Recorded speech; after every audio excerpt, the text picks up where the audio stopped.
Welcome.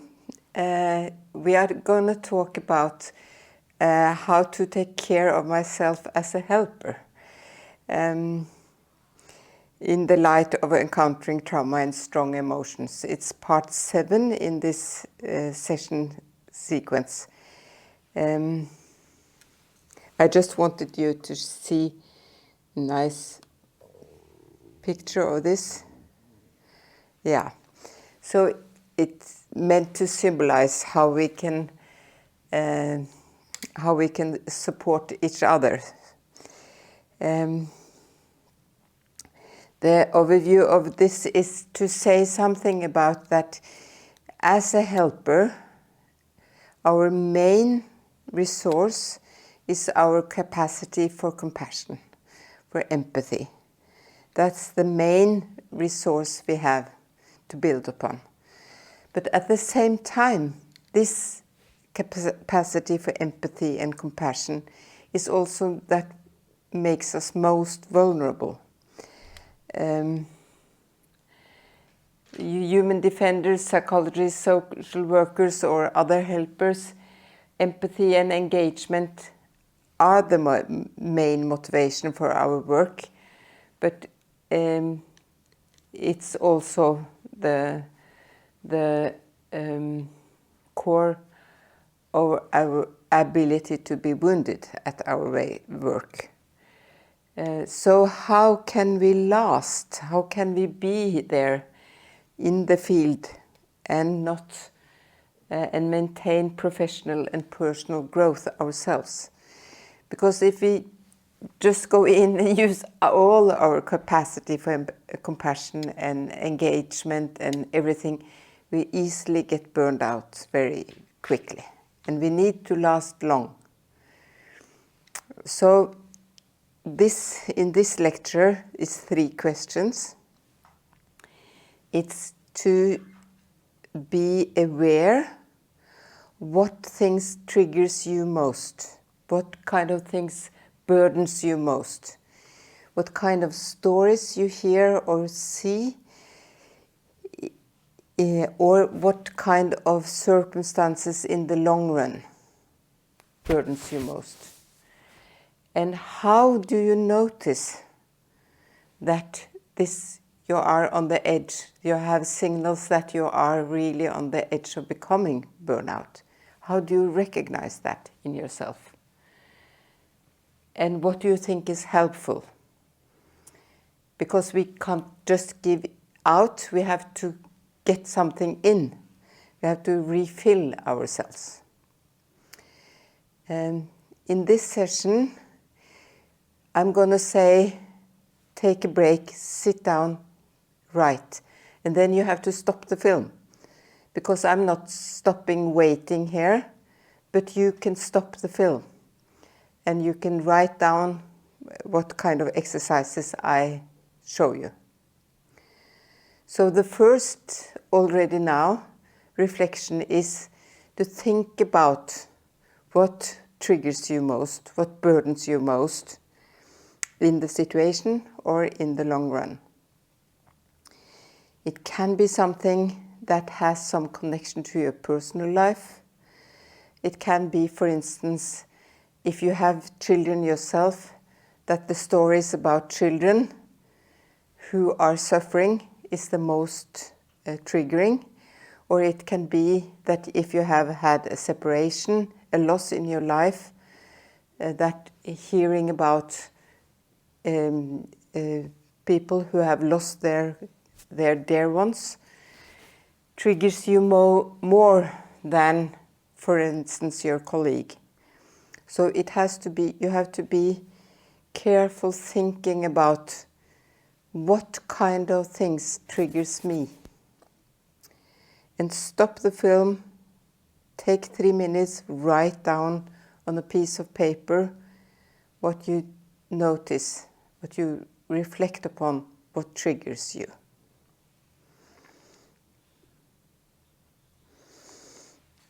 What do we mean by, as a helper, we can get hurt? There has been quite a lot of research about people who have been in the helping business for a long time and how they react. And they have developed several concepts that are somehow similar, but they have some nuances that makes them different.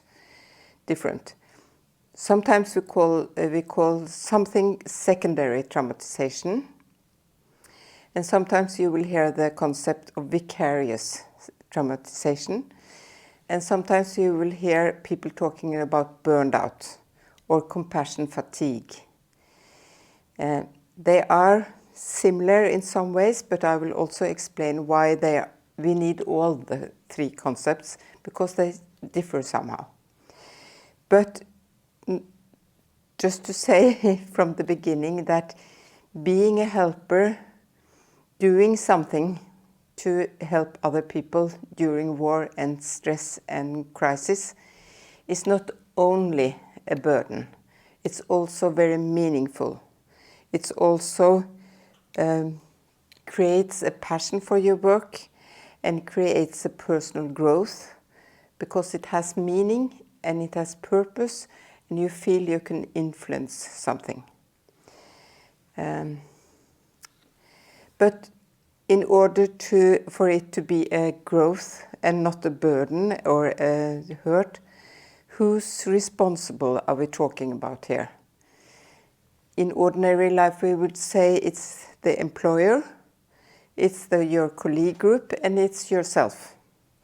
I don't know during your time in Ukraine during wartime how well organized your work is. But usually the employer is responsible for your working condition physically and also for your workload, your quantity of work. And that it should be, from the employer's side, some debriefing possibilities and some variation in your work. And some kind of support and refill. The colleagues are also very important, that you take the responsibility as a colleague to give support to your other colleagues and to ask for support. To share experiences, have good feedback processes. To have some kind of difference between when we work and when we have a break. And feeling that you are responsible with the others to create a good colleague atmosphere, company culture. And then there is an individual responsibility on all of us to self-observation, to be attentive and aware, and really recognize our own reactions. I speak of experience because I'm not very good at this, actually. And when I was younger, I was even worse. And my weak point was my back. And I was a lone mother with 3 children and bad economy. And every time the children went to their father, I was divorced, and every time the children went to their father, I somehow had a collapse in my back and was lying and had terrible pain. And every time I thought, oh, I knew. I have had these signals for many days now. So if I had observed it and taken it seriously previously, I could have avoided this collapse. So that's why I'm so concerned about being aware of the signals in time. But when we talk about these concepts, we talk about different dimensions in the helper. It's our emotions, it's our symptom and behavior, it's how our cognitive functioning, how cognitive style and our belief system can be affected, and how we manage being in a stress situation and whether we find good coping skills. So I'll go through the concept that I've presented to you, and I'll try to explain them. When we talk about secondary traumatization, that is connected to listening to stories with strong traumatic content. And I've worked so much with rape and with sexual abuse of small children, and I really feel that some of these stories, even if they are 20, 30 years old, I still have a picture in my head. And I haven't, I mean, it's crazy because I haven't seen it, but I've heard the stories, and it's like I have some of the same symptoms as a patient can get, that you have a sort of invading picture in your head. So, secondary traumatization is connected to that you get some of the same reactions as a PTSD patient might have.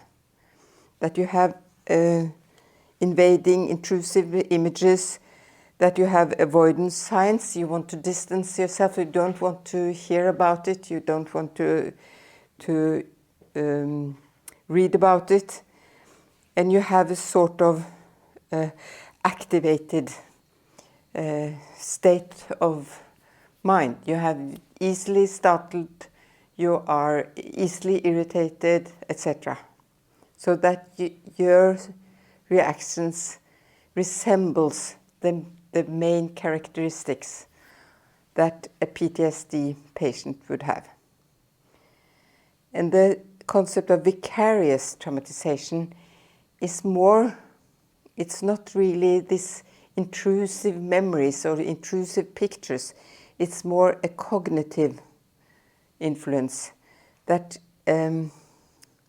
doesn't come from one story or one patient or one person, but it's more over time, this feeling of cognitive changes in you, that your feeling of who am I, what am I worth, what do I think of others. I become quite critical. I can become quite critical about both myself and others and think, what do they know? And sometimes you seem to lose your feeling of meaning of life and your view of reality. You get pessimistic, sometimes a bit cynical, and you don't think the world is a good place to be. So it's about your thinking. And here I've just described beliefs, but it is also affecting your cognitive capacity, your capacity for concentration, your capacity for memory. You forget things, you really can't concentrate and be effective in your work. And then you have this concept of burned out or compassion fatigue, which is sort of mix. It's both, it's called the cost of caring, that you feel exhausted and physically and mentally tired, that you feel empty, you lose your motivation, you devaluate yourself and others, and you have sort of more negative, you don't have all this empathy to give to others, so you have a more cynical or indifferent attitude towards your clients. You can feel depressed, boredom, hopelessness, and have sleep problems, and you can get sick. Actually, it's some research upon, for instance, cancer and serious illness that could be correlated to burnout symptoms. And the literature says that the vulnerable ones are nurses, physicians, other therapists, other helpers with a high capacity for empathy, feeling of pain of the victim, strong desire to relieve wounds, and high degree of exposure. And I would possibly add also high demands upon yourself. Perhaps unrealistic demands upon yourself. So I want you to stop the film and reflect upon this. How do you notice that something you're working with is overloading you? Is it physical signs? Is it thoughts? Is it feelings? Is it actions? And what do you think your colleagues notice? Perhaps you don't notice it yourself, but perhaps your colleagues notice that you are so much more quick to get irritated, for instance, frustrated, so little tolerance. And also think a bit about what do you need from your colleagues when you feel like this. And what kind of help from yourself, from your colleague, and from your employer do you need? So how do I understand my signals, both in the situation and in the long term? And if you are listening as a group now, try to do this as a group exercise. Along which dimensions? In the body, in the emotions, in the cognitive field, or in the social relational field? Or is it other changes that you should be aware of? I didn't talk really, I'm going to talk a bit more about what I mean by social relational reactions, because very often it means that you withdraw. You withdraw from your colleagues, you withdraw from your friends, you want to be alone. So stop the film. Either you go and make a reflection and write down on the paper for yourself, or you do go into a group and discuss and exchange experiences. And we will go a bit further into details about all these dimensions.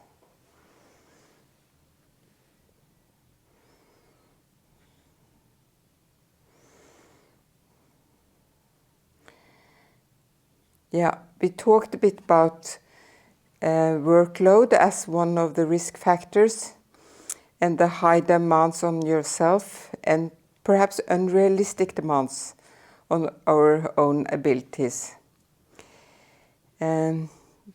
Because the engagement and motivation and empathy is high in helpers, the capacity for realistic goals are sometimes not clear enough. That you set yourself too high goals, you set yourself too high standard for what should be the result of my work. You get very frustrated because you meet some people that you are not able to help, and you take it upon yourself. So that's the personal risk factors, that these demands and these unrealistic thoughts are too high. But there can be also risk in your surroundings. That your workload, and I've in these days also spoken to people in Ukraine that are working with traumatized children, and I hear that they have so long days and so many hours a day and so many cases a day that I think, please, please, please slow down. Because even if you think the need is so high, if you're gonna last, you can't have this workload for a long, long time. It's a risk factor also if you feel that you don't have any influence upon your situation, that your employer, the school, whatever your leader is just giving you much more and more and more demands. And if you feel that you don't have any support from your colleagues and not any feedback, and you feel isolated, this is very, very much a risk factor. So again, I go back to what should we be aware of? Where do the signals come? I said in me it came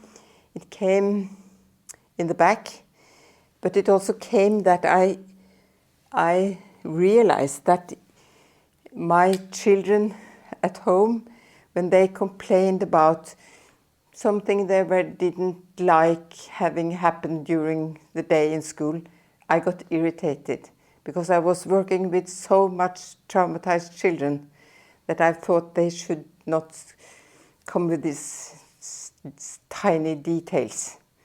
And when you get that daily harassment is not something you bother with, you get irritated by being exposed to them, you know that's a sort of signal. So being aware, where are my signals coming first? So let's go in a bit deeper into what kind of physical reactions should you be aware of. It could be muscle pain, that you feel tense in your shoulders, some people wake up in the night and find themselves biting, shoulders, neck, or it could be inside your body, so your stomach, pain, changes in your appetite, etc. It could be headaches, dizziness, it could be high blood pressure, etc. So it could be many kind of physical signals that you should be aware of. Or it could be changes in your emotional state, that you feel more stressed, irritable, what I said, a shorter tolerance for everyday problem, mood swings, and that's that you're feeling down, or perhaps that you are a bit more insensitive and feeling a bit cold. I don't care. I really don't manage to care anymore. It's a terrible feeling, actually, when you know that usually I consider myself to be an ordinary empathic person. And now you tell me this story and I don't feel any reactions. It's a terrible feeling, actually. And you could have these cognitive changes, that you have shorter concentration span, you have weakened your capacity for focusing, you have gaps in your memory, and you have more cynical, pessimistic, suspicious, and more self-critical attitude. That's cognitive changes. And you can have social signals, withdrawal, isolation, more judgmental in general, not only towards certain people, but in general. And you don't want to get involved in other people's problems. And it could be other possible behavioral changes. Changes is the key word here. That you sleep differently, you eat differently, you drink differently, etc. So why should we be this self-aware? Isn't it to be very self-conscious, to take oneself too serious? Other people have much more problems than I have. Should I be so concerned about myself? And I think that's the main trap we fall into, that other people's problems seem to be so large. So my problem should be ignored. But if you're going to last for a long time, you have to be aware so that you can take your precautions early enough. So what helps? What are the good factors? It's ordinary good things. It's good health, recreation, meaningful relationships, creativity, feeling of influence. It's that you have a worth and dignity, that you are able to talk nicely to yourself and give yourself credit for what you do, not always criticizing yourself and saying what you can't do.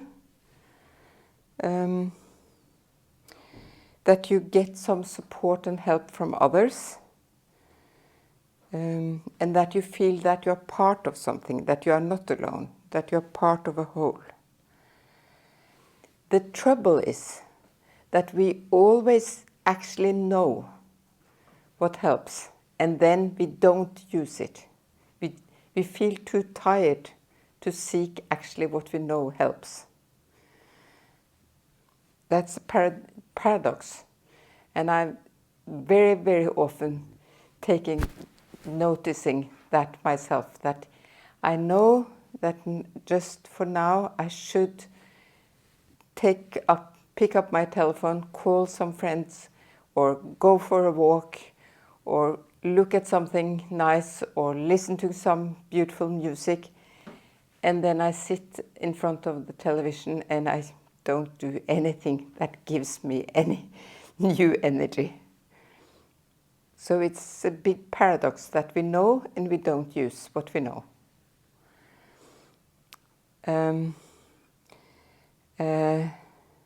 Yeah, what helps? It helps sometimes to have this knowledge, to be aware, and to know yourself. This is my weak point. This is what burdens me. This is where I get my signals from. And this is where I can get support. I know that even if I see that the need around me is so big, I am able to set boundaries, to see I can't do more than this. And that you have some protection strategies. It is also important, and I've tried to talk to some of the Ukrainian psychologists that I have contact with in Ukraine. Could you possibly think of doing some variation in your work? Perhaps you shouldn't see clients all day. Perhaps you also should give supervision to colleagues, or give lectures, or have a time for reading, so that you have a sort of variation in your work, not only doing the same thing again and again. And try to have also a private life, to have some social connection that is not connected to the work. Yeah, and exercises, creative work, etc. And make a nice meal, make nice food, rest. All these things that we know helps.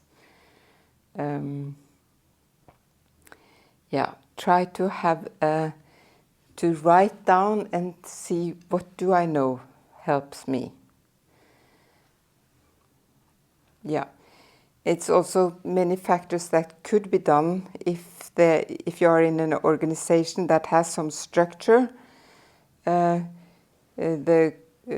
have mentioned some of them previously. And also counseling is a good thing, because sometimes it's not that you get new advices or new knowledge, it's that you share with someone. That you get some individual guidance or group training, but also that you share with your colleagues, you give and receive support from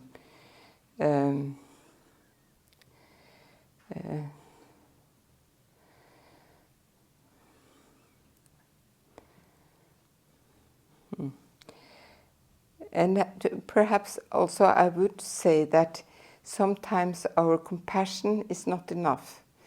We also, in order to last longer, we need to have some kind of cognitive curiosity. Why do people react this way?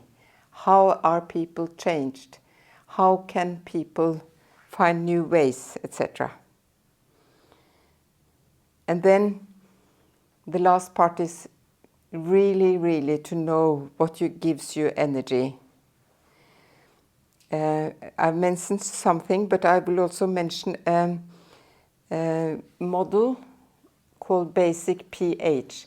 It's developed from a group in Tel Aviv, and especially I have met the leader of this group called Ofra Ayalon, who says that they have studied all the literature about what helps people during stressful time. What are the best coping strategies? And she says, and I very much use this both for myself and in my work to say, what seemed to help people come through stressful times is if they are aware of a good belief and value system. If they have a religious or a political or a human right or whatever, but that they have a sort of knowing that these are my values. And remind yourself, the reason why I do this is because my values is in this work. And then the A in this basic stands for your affects. You need to have access to your own feelings, that you actually recognize what you're feeling, and that you are able to own them and to accept them, tolerate them. Yes, I get a bit irritated when I hear about details. Yes, I am able to put words to it without being judgmental towards myself. I am also able to regulate my affect. When I get upset, I know some methods to calm down. I'm able to express my feelings. I'm able to share them. I'm able to have this self-compassion. That also seems to have a protective factor. And then the S is for social support in all kinds, talking about, sharing, and sharing with your colleagues, having guidance, having debriefing, but also having social contact with somebody outside your work, as we talked about. The I is perhaps the most surprising in a way, that this team said that art in all kinds of art, imagery is fantasy, symbols, art, music, pictures, books, everything has this healing effect upon us. And then the C stands for the cognition, that you understand, that you learn something new, that you develop your cognitive function, that you really feel that now I've acquired some new skills. That really helps you, and you understand the circumstances you're working in. And the pH stands for all kind of bodily exposure, the physical well-being. It can be relaxation, it can be yoga, it can be exercising, it can be running. Whatever, but taking care of your body. And the exercise connecting to this is actually if you look upon the basic PH, the belief system, affect, social, imagery, cognition, physical, can you find your favorite strategy? What do you always do? Do you always cry or express your emotions? Or do you always call your friends?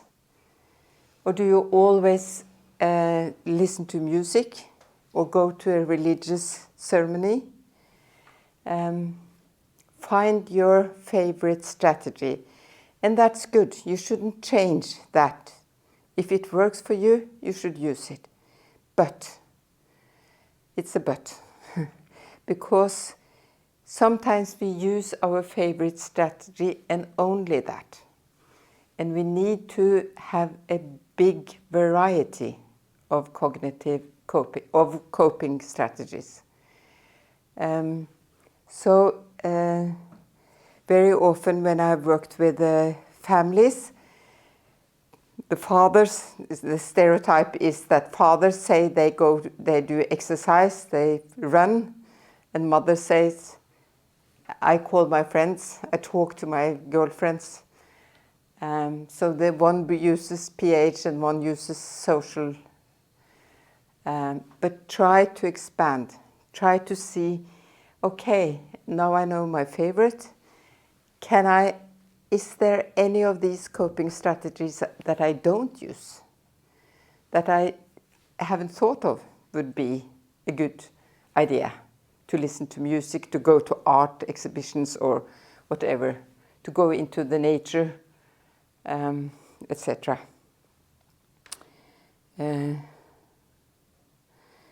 Yeah, so how can we cope for a long period?